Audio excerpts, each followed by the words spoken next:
Critical Role pulls a bait and switch, The Witcher marches towards its end, and Pathfinder kills a god. That escalated quickly. I mean, that really got out of hand fast.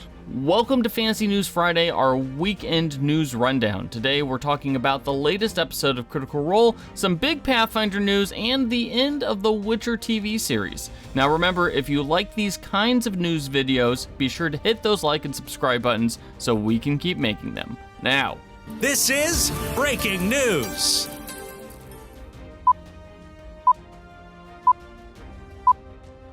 Critical Role pulled a bait and switch on the audience last night, and fans, well, they didn't seem too thrilled about it.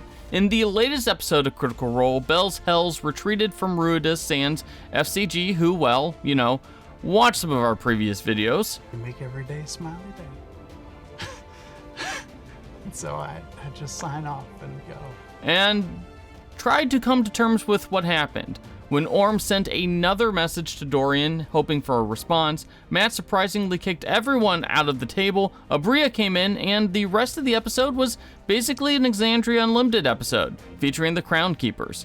Now, this appears to be the start of the long-promised crossover between the Crown Keepers and Bell's Hells, but fans didn't seem too happy with what appeared to be a bait and switch. It was one of the more heavily moderated chats that we've seen in a while, with fans clearly hoping for more fallout from the previous episode and instead getting a catch-up to what happened since we last saw the Crown Keepers. In fact, it's been over 2 years since we've last seen the Crown Keeper characters in a stream, and most fans had to be reminded of who many of them were, what they were doing, and basically the whole backstory.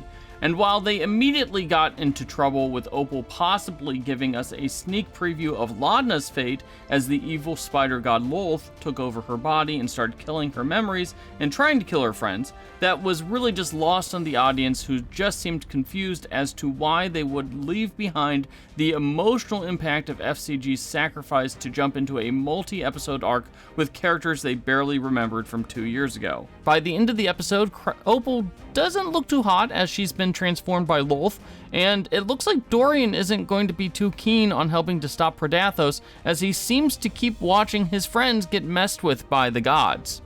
And while viewership at the start of the episode was at new highs for the year, with fans clearly back and excited to see what would happen in the wake of FCG's death, that momentum quickly left after the group swapped out and the grumbles began.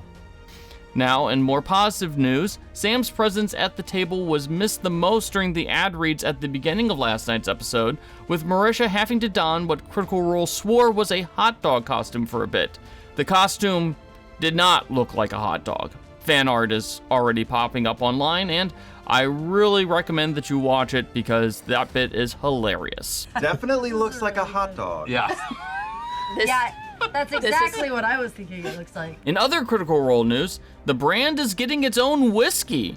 Critical Role and Matt Lillard's Quest End have teamed up to make Sandheg's Hide, a whiskey pulled straight from Exandria. Now, you may remember that Grog bought a bottle of Sandheg's Hide during Campaign 1. Well, in addition to now being a real booze, Jasmine Bular, Tyler Walpole, and Devin Rue have teamed up to craft a backstory for the alcohol.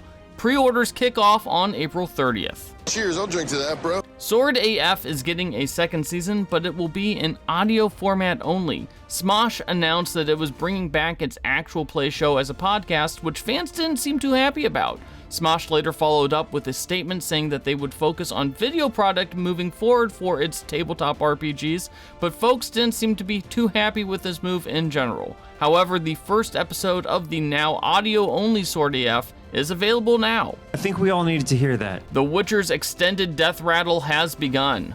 This week, Netflix announced that it would be renewing The Witcher for a 5th and final season, giving showrunners an additional season to wrap up the show without Henry Cavill.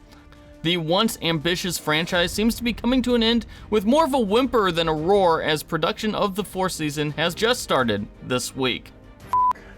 And finally, Paizo has rolled out its plans for the War of the Immortals event, which will see a bunch of gods die, including a member of Pathfinder's core pantheon. During a stream this week, Paizo revealed that Gorum, the god of war in Paizo's pantheon, would be killed during the event, and that his death would spark the God's Reign, a literal shower of his blood provoking conflict and mythic powers on the world below.